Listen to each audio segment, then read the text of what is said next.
অনেক বিধায়ক হঠাৎ মুখ্যমন্ত্রীর কাছে আইএসএফ বিধায়ক নবান্নে প্রায় 8 ঘন্টা কথা বিধায়ক ভবনের টাকা খরচ করতে না দেওয়ার অভিযোগে নাকি সেটিং কথা শুনেনি। দেখুন, এই বাংলায় আমি অনেকদিন জনপ্রতিনিধি ছিলাম। তৃণমূলের আমলে জনপ্রতিনিধি হিসাবে আমরা যে টাকাটা পেয়েছি, বছরের পর বছর সে টাকা খরচা করতে দেওয়া হয়নি নানা প্রতিবন্ধকতা তৈরি করে সরকারি নির্দেশে। আমি দিশা কমিটির চেয়ারম্যান, কোনো মিটিং করানো হয়নি, অথচ এই দিশা কমিটির সেক্রেটারি হচ্ছে ডিস্ট্রিক্ট ম্যাজিস্ট্রেট।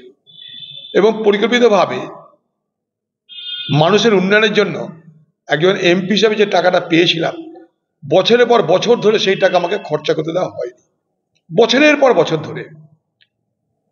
কারণ একটাই, প্রতিহিংসামূলক রাজনীতি। আমরা কিছু করলে যদি মানুষ খুশি হয়, তাই আমাদের কোনো কাজ করতে দেওয়া হতো না। উল্টো দিকে ভোটের সময় কি প্রচার হতো, যে এমপিকে ভোট দিয়েছেন, এমপি তো কোনো কাজই করে না।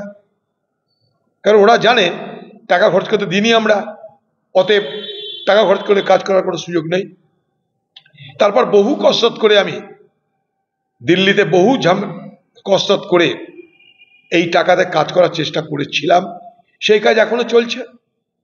অতএব ভাঙড়ের যে বিধায়ক, তার যন্ত্রণা আমি জানি, কারণ বিরোধী হলে এটাই হয় এই বাংলায়।